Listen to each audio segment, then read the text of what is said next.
perdonado, yo no sé filosofar, pero lo que se me sobra me basta para pensar que me tiene jorobado.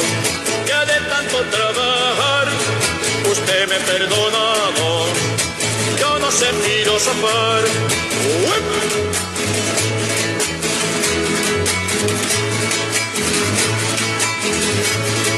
Yo soy quien levanta el sol, yo soy quien acuesta el sol, y yo la soporto en él, pa' que usted viva mejor. Usted me ha perdonado, y yo no sé filosofar.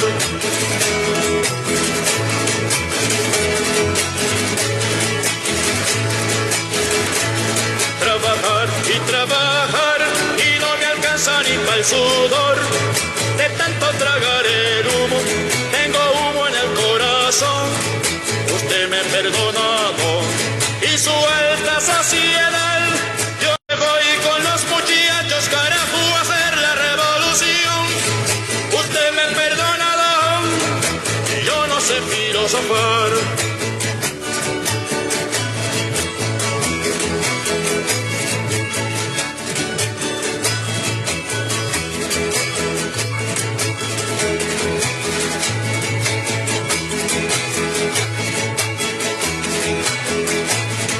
Yo soy quien levanta el sol, yo soy quien acuesta el sol. Yo la soporto en el lomo, pa' que usted viva mejor.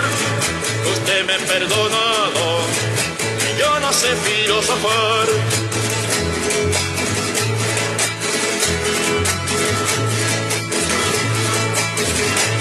Trabajar y trabajar, y no me alcanza ni para el sudor. De tanto tragar el humo, tengo humo en el corazón. Usted me ha perdonado, y su alta saciedad. Yo me voy con los muchachos, carajo, a hacer la revolución. Usted me ha perdonado, yo no sé filosofar.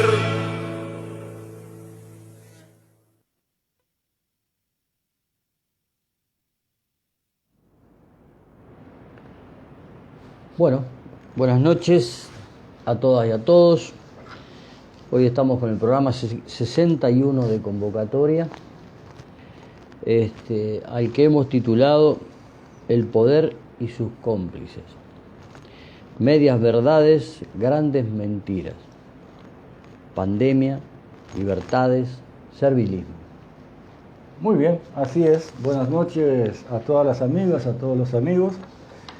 Este 29 de abril, programa 61, como decía Wilder el título. Muchas gracias por estar ahí a todas y a todos. Y esperemos que el programa pueda servir pueda tener alguna utilidad para los compañeros desde ya. Y como siempre les pedimos a los compañeros que no tienen problema que se les pida.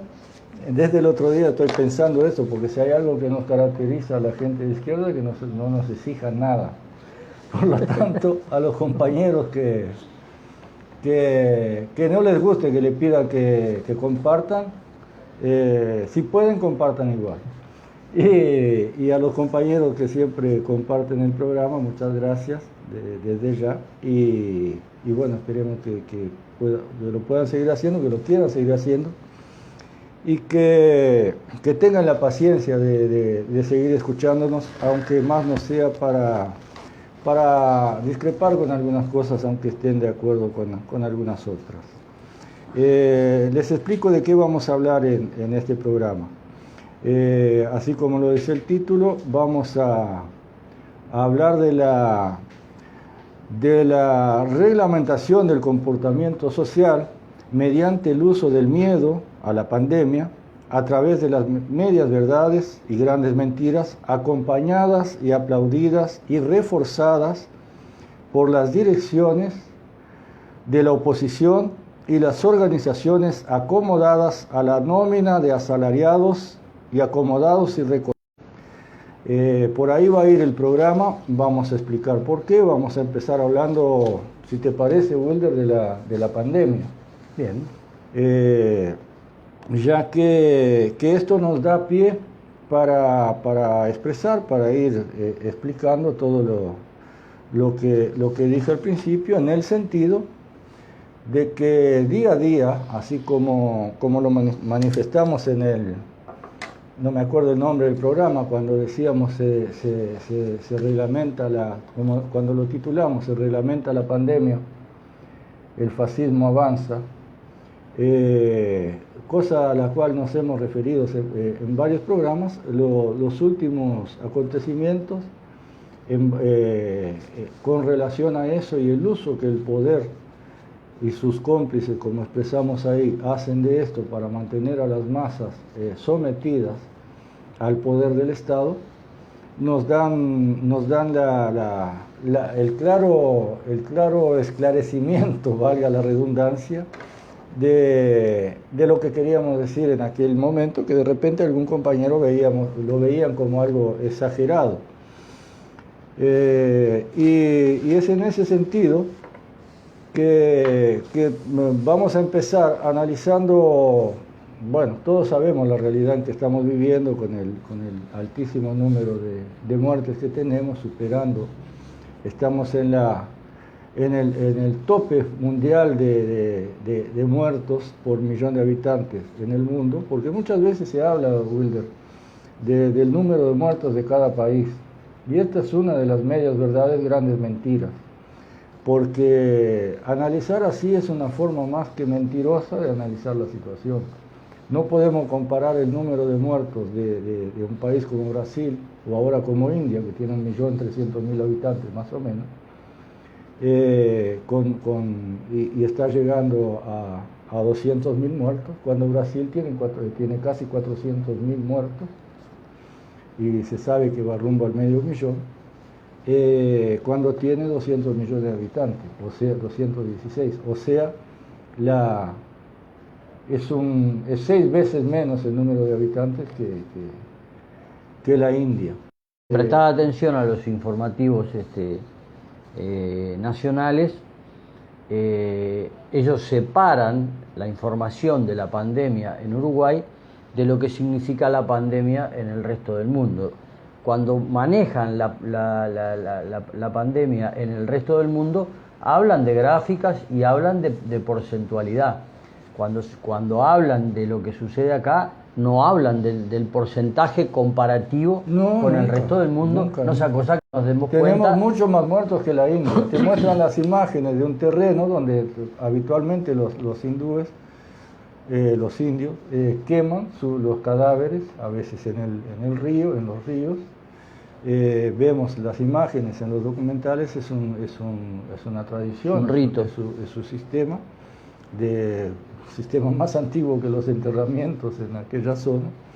Y en la India se sigue practicando, se incineran al aire libre. Y entonces te muestran un terreno grande donde hay un montón de cadáveres quemando, cosas que en un país de 1.300 millones de habitantes es habitual todos los días.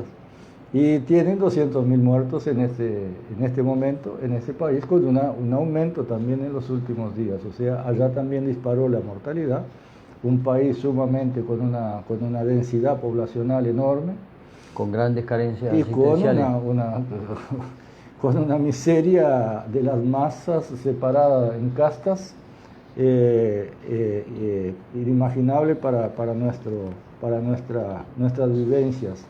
Incluso acá en América, una de las zonas más desiguales del mundo. Entonces te muestran esas imágenes y para hacerte pensar que están peor en Uruguay. No, señores, es mentira. Es una media verdad que significa una gran mentira. Y por ahí vamos, por ahí empezamos. Y eso lo hacen los medios de comunicación. Y eso lo hacen las autoridades, los que día a día escuchamos en las radios, brindando entrevistas, refiriéndose al problema. Cuando lo quieren maximizar a los problemas, lo hacen. Cuando los quieren minimizar, también lo hacen. Todo dependiendo de los intereses de cada momento puntual en lo que es los objetivos de la clase dominante de cada lugar, de cada país. Es así que vemos como día a día se va afianzando el poder del Estado, va aumentando el poder del Estado sobre las libertades de los ciudadanos, amparados en el aumento, en el trabajo hacia el miedo de la población a la muerte, cosa natural, pero escondiendo las verdades o diciéndolas a medias. Es así que vemos como uno a veces no los ve hablar con caras serias en conferencias de prensa o en entrevistas, y uno llega a pensar de algún individuo serán tan impensadamente o lo hacen a sabiendas. Es así que veíamos ayer veía en este programa, que ahora me pongo a ver al otro día en YouTube algunos pasajes, veía a alguien que hablaba de vuelven a repetir, Wilder, la cuestión de que los contagios son intrafamiliares. Y uno se pregunta, esta gente nos quiere hacer pensar que el virus entra por la ventana o por la canilla con el agua de OCE o en la ducha. Es que no hay ningún miembro de la familia que salga y vuelva a la casa con el virus para contagiar a la familia. Si ellos mismos dicen que perdieron el hilo epidemiológico, la pregunta más fácil, el examen más fácil cuando aparece un individuo enfermo es hacerle el hisopado, hacerle los exámenes a los demás miembros de la familia. Es lo más natural. Entonces, la gran mentira de que el contagio es intrafamiliar. Y que el transporte público, por ejemplo, donde la gente viaja amontonada, como dentro de una lata, con ventanas de vidrio cerradas cuando hace frío, porque revisaron 70 ómnibus y solo 4 tenían rastros de coronavirus, en los lugares donde la gente toca, mete la mano y todo, que nos quieren mentir, y lo hacen, y mucha gente lo repite, que el sistema de transporte público no es un factor importante en los contagios de coronavirus. Es algo tan ridículo, o sea, si se parte de la idea de que cada enfermo puede contagiar a 10 personas, si se subió a un ómnibus con la enfermedad, encerrado en una lata, por más que lleve un tapabocas, todos sabemos que el aire, como siempre decimos, entra y sale mayoritariamente en los tapabocas comunes, por abajo en un ambiente cerrado, donde las burbujitas empañan los vidrios y también andan en el aire, trayendo dentro de sí el virus que se nos mete por la nariz. En la cabeza de quién cabe que ahí no se contagia a nadie o que el contagio es mínimo, como te lo dicen mirando a la cámara y en forma seria. O sea, el contagio es intrafamiliar y se da por arte de magia. Un día, esas mentiras, las que nos dicen todos los días, como las medias verdades, los que le va dando poder al Estado para decidir sobre lo responsable y lo que es la movilidad irresponsable. O sea, tomarse un ómnibus para ir a trabajar, estar en una parada de ómnibus cuando está frío o lloviendo, uno al ladito del otro para aprovechar el techito, es movilidad responsable para ir a trabajar. Esa no contagia. La movilidad irresponsable es que al llegar del trabajo te vayas a un boliche a tomar una copa, o te vayas a una plaza a tocar un tambor, o encontrarte con amigos, o a tomar mate en una sombra un fin de semana. Eso es una irresponsabilidad total, y de ahí salen los contagios, según ellos. Salen de una marcha, salen de una movilización popular, no salen de estar 8 horas por día dentro de un local de trabajo o dentro de un hospital, los trabajadores de la salud, o en cualquier ámbito cerrado, y más ahora que viene el invierno. Van a mandar otra vez los gurises a la escuela. A partir del 3, o sea, a partir de dentro de 5 días, van a empezar a ir los gurises de la zona rural a la escuela. Después el 10, otro sector, y el 18, no sé si se corre ese feriado, otra porción de cientos de miles de gurises, por supuesto con toda la movilización popular, con todas las múltiples marchas populares que se van a dar todos los días otra vez para concurrir a los centros de enseñanza. Ahí se va a mantener el distanciamiento y es válido, según la movilidad responsable es válido. Van a mantener distancia dentro del salón de aula, con todos los cuidados de los profesores, de los maestros, todo bien. Ahora, si estás en una plaza con todos los mismos cuidados, cerrado dentro de casa, estás volviendo a tu casa para matar a tu abuelo. Es esa la canallada pero esto no pasaría, mis amigos, si esto fuera hecho por un gobierno al cual se le hiciera una oposición real desde el Parlamento, desde las fuerzas políticas opositoras, desde las organizaciones sociales en general en el país, que no tengan vinculación directa con el gobierno. Pero esto cuenta con la aceptación, infelizmente, de las grandes masas seguidoras de esas cúpulas de las organizaciones, me refiero a los sindicatos y a los partidos políticos, que logran ir maniobrando con sus propias masas, llevándoles a creer también estas mentiras. Y Wilder, no sé si querés aportar algo ahí, porque si sigo hablando no te dejo hablar. No. Quiero llegar hasta ahí, hasta eso que estabas hablando, pero también proponerle a quienes nos escuchan y nos miran, que analicen esta propuesta que está haciendo el inconsciente del presidente. Y no es el presidente. Siempre tratamos de aclarar aquí que es el Poder Ejecutivo. Es todo el Poder Ejecutivo. Aquí el responsable, a pesar de que él se golpee el pecho diciendo yo soy el responsable, es todo el Poder Ejecutivo. Son todos cómplices en esta materia. Ahora, ¿qué es? ¿Qué es esto, Carlito? ¿Es una provocación? ¿Es una estrategia para poder seguir dentro metiendo miedo, poder seguir llevando a cabo su proyecto de gobierno, que bien lo había dicho, él no iba a hacer no iba a hacer los cambios de forma gradual, los iba a hacer todos de una sola vez, por eso la ley de urgente consideración, y mientras tanto lo va aplicando. Ahora, ¿qué es esto? ¿Es una provocación o es una estrategia que en definitiva una se apoya en la otra? Si es una provocación, es estratégica, y si es una estrategia es porque está provocando, o sea, pero lo ideal es que lo analicemos eso. Y con respecto a la oposición parlamentaria, Carlitos, escuché a algún parlamentario de la oposición decir de que por fin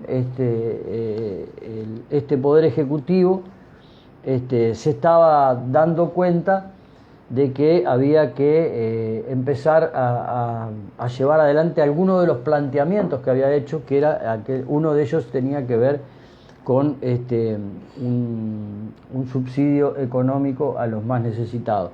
Con estos 15.000 puestos de trabajo de 15.000 pesos, que ya no son 15.000, cuando hablaron dijeron que eran 15.000 pesos líquidos, no, ya son nominales, o sea, a los trabajadores les va a quedar algo así como 12.000 pesos y algo en la mano.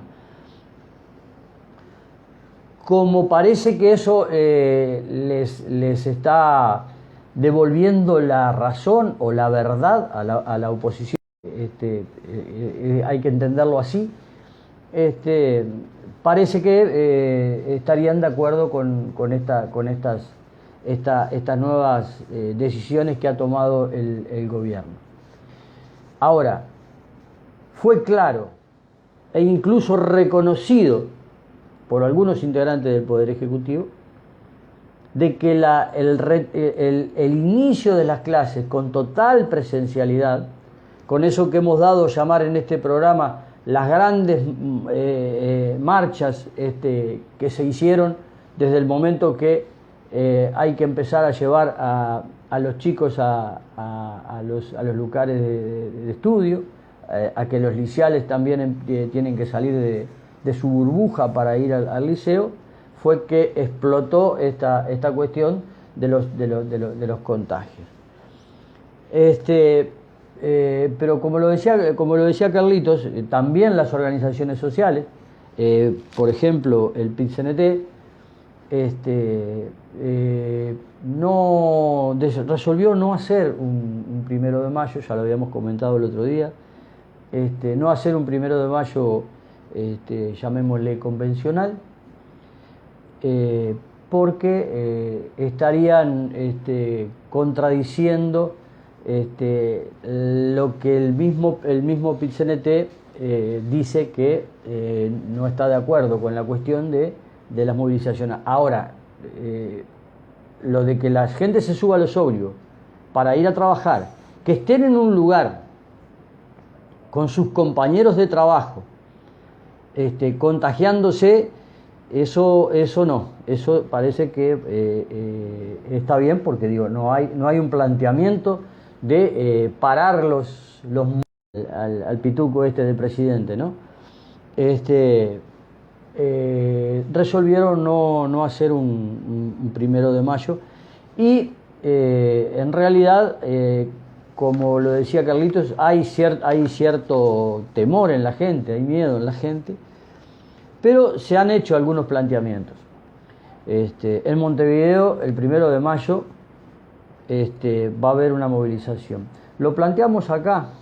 O sea, ayer escuchaba, Wilder, disculpame, chiquito, en Colonia también están, algunos compañeros están planteando, no sé en qué otros departamentos, porque no tengo realmente, me gustaría tener, no he tenido tiempo de averiguar toda la información. Es que vamos a tener información con respecto a lo que va a pasar.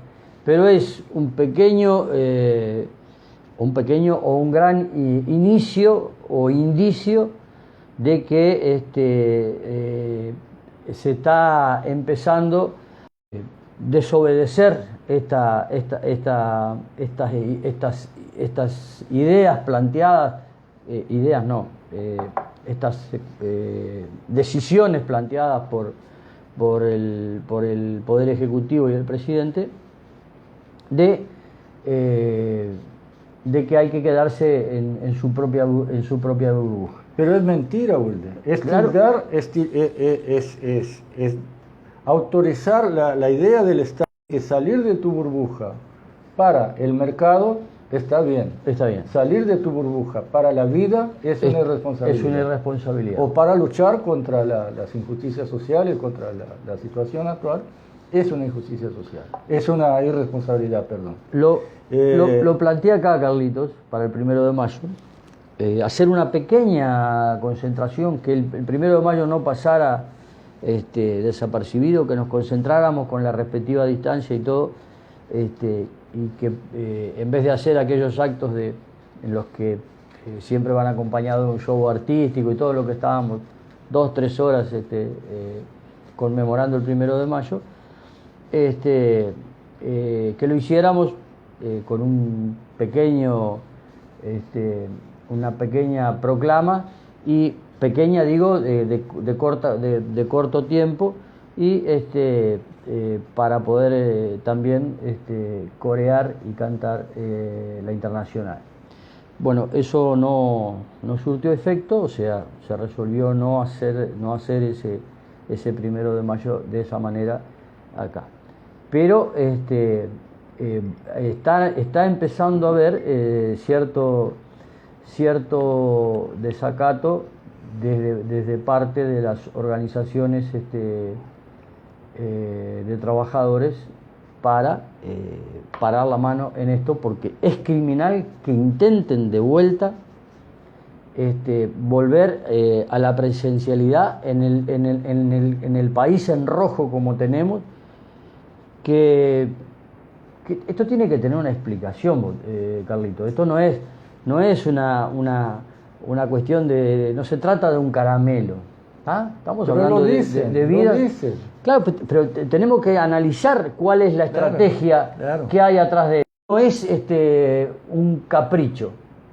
Aquí atrás hay política, hay sacarle provecho a la situación de la pandemia en favor de poder ir llevando adelante la política pensada y planificada por este gobierno. Es la política de mercado por encima de la vida, Wilder. Y esto ya lo explicamos en un montón de programas, pero es así, o sea, el pretender separar movilidades, unas responsables y otras irresponsables, cuando las movilidades son idénticas en el sentido de la circulación en la calle y los riesgos que se corren al circular y al cruzarse con personas en la calle, en el transporte público, en los comercios, o sea, donde sea, o en la escuela ahora, cuando el mínimo razonamiento lógico nos hace ver que no hay diferencia ninguna entre la libertad responsable y la irresponsable, que es simplemente un interés de mercado y de dominio. Vemos que como el Estado te va pautando, te va diciendo que salir a trabajar está bien. Todo lo demás, que no es la idea que el Estado tiene de la responsabilidad, está mal. En este sentido, en cualquier otro. En este caso están usando la pandemia y el miedo a la enfermedad y a la muerte como instrumento de dominación. Juntarse y amontonarse, por ejemplo, para vacunarse, para cualquier otra cosa, para una o ir a una red de pagos, a pagar las deudas, o ir a una red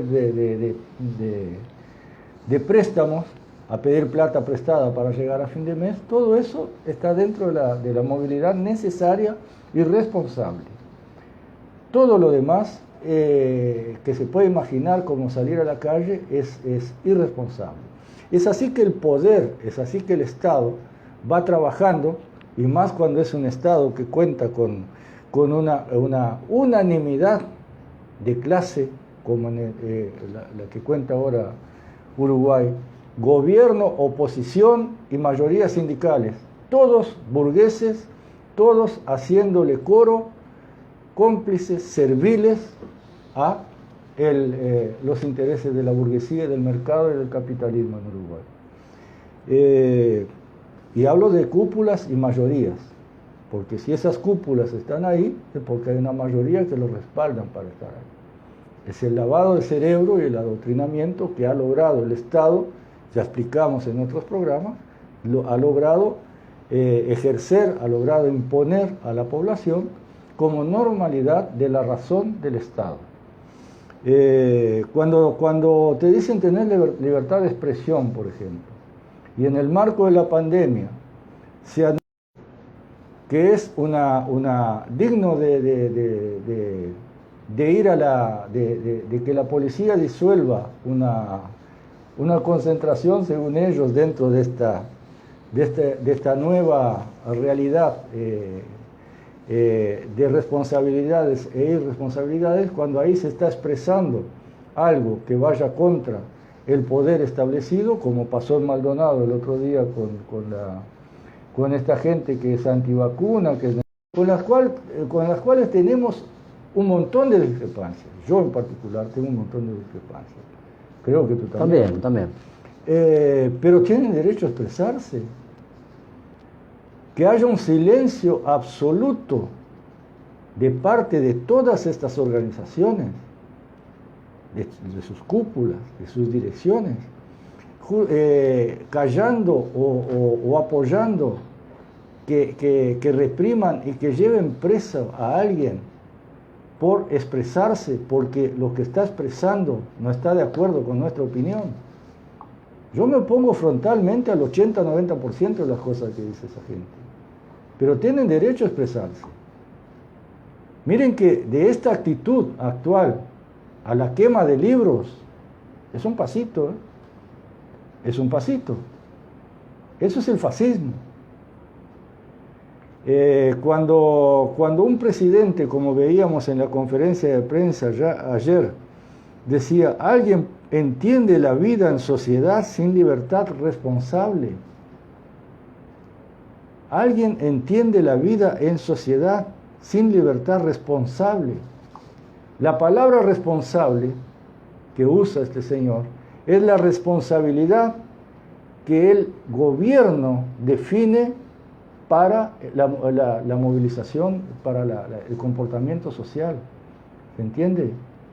Es exacerbación de la idea hegeliana, el filósofo de los burgueses, cuando cambió aquella idea anterior de Kant, antes de la Revolución Francesa, cuando decía que la razón es la razón del conjunto de los ciudadanos y no tiene por qué ser la razón del Estado, que la razón es parte del individuo y no del Estado, desconociendo la autoridad del Estado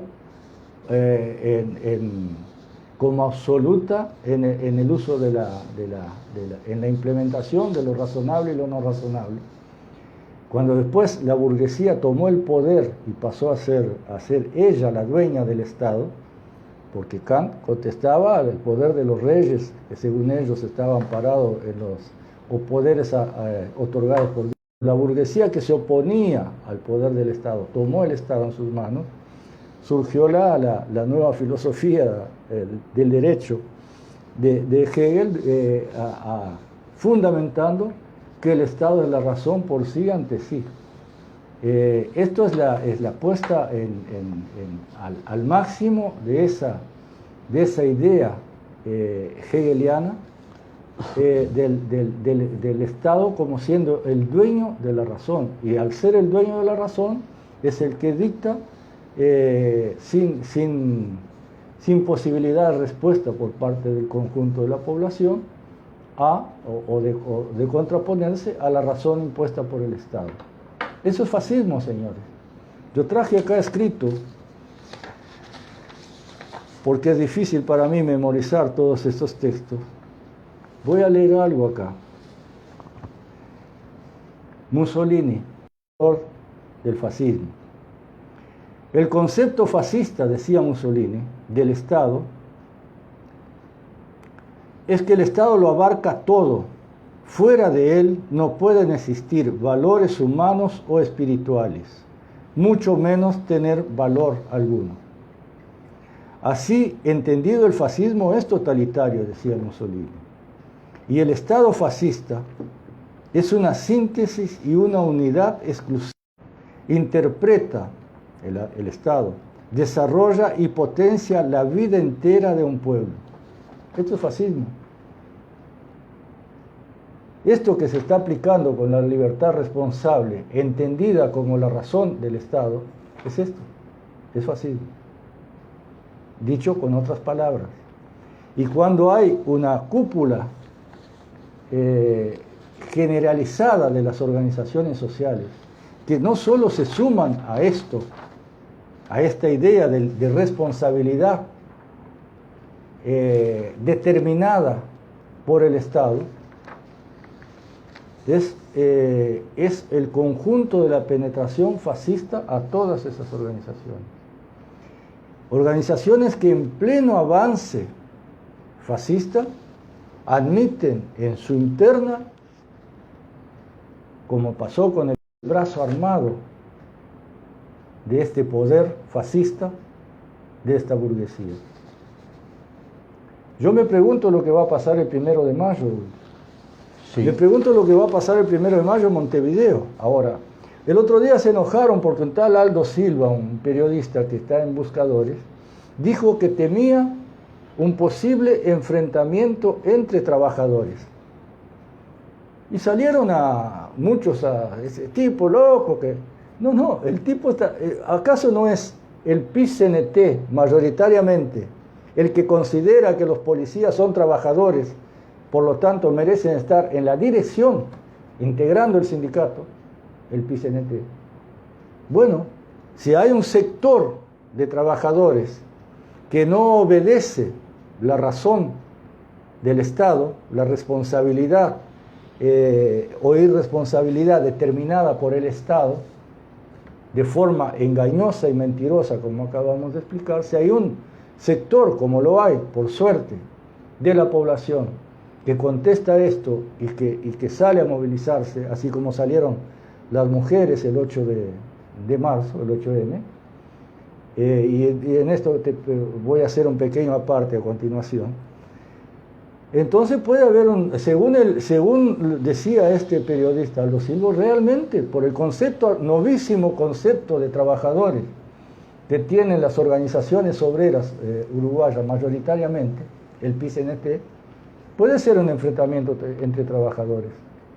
¿O acaso no son, según ellos, legítimos trabajadores los policías, y por eso tienen que integrar la propia cúpula sindical, la propia dirigencia sindical en este país? Entonces, claro que sí, va a ser un enfrentamiento entre trabajadores serviles y trabajadores rebeldes. De eso se va a tratar, si hay algún tipo de represión el 1 de mayo. Y lo que quiero decir de las mujeres es lo siguiente, mis amigos. Nosotros, Wilder y yo, soñamos con la revolución, trabajamos por la revolución socialista, por la superación de este sistema. Es por eso el motivo de este programa. Y hoy estaba pensando en lo que fue el 8 de marzo. Y llegué a la conclusión. Siempre decimos, Wilder, que el día que la mayoría de los seres humanos tenga conciencia de clase y vaya a la raíz de lo que causan los problemas en esta sociedad dividida en clases, y se dé cuenta que la clase dominada y perjudicada es el más del 90% de la población mundial, ese día se hará la revolución en Tokio. Hoy me quiero corregir. El día que el 50% o el 40% de las mujeres del mundo tengan esa conciencia, se hace la revolución en menos de 24 horas. Porque la mujer lo demostró el 8 de marzo, que cuando se convence de algo, no es un ratito por día el momento de distracción, es conciencia plena 24 horas del día. Ojalá las mujeres, las compañeras, hagan ese camino hasta por su prole, cuando son capaces de dar vuelta a un camión por sacar un hijo del peligro. Ojalá las mujeres tomen conciencia de que el problema fundamental de la sociedad es el hecho de estar dividida en clases, y que todos los demás problemas de género, de raza, de todo otro tipo son inferiores en su consecuencia que los daños masivos que causa el capitalismo en el mundo. Era eso lo que quería decir, porque no puedo dejar de referirme. Nosotros acompañamos, transmitimos con convocatoria lo que fue la movilización acá en Rivera, que es una ciudad chica, y vimos lo que fue la movilización a nivel nacional de las mujeres. Y resulta que ahora, ante el 1 de mayo, por acompañar el miedo y la razón del Estado, las organizaciones, el PCNT en Uruguay, no solo se niega a cualquier tipo de movilización popular, reivindicativa en el Día de los Trabajadores, sino que lanza una consigna, Wilder. Tú estás más en la interna, esa me gustaría que me explicaras, pero primero la vida, primero el trabajo. Primero la vida, primero el trabajo, o sea, empatada.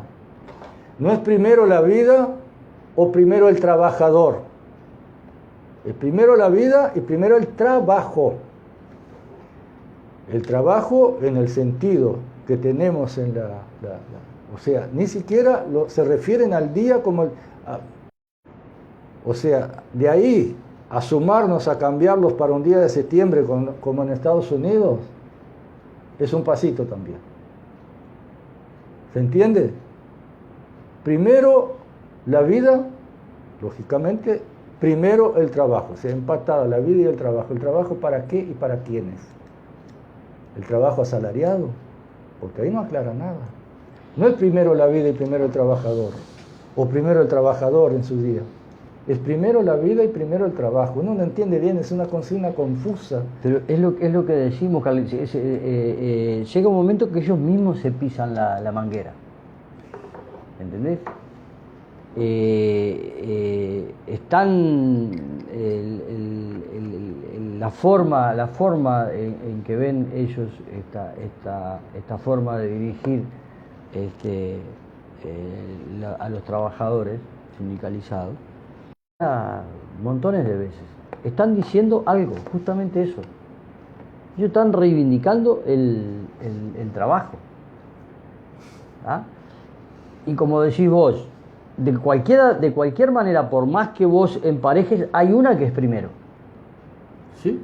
¿Ah? Bueno, no pudieron definirse, ¿ves? ¿Cuál es primera?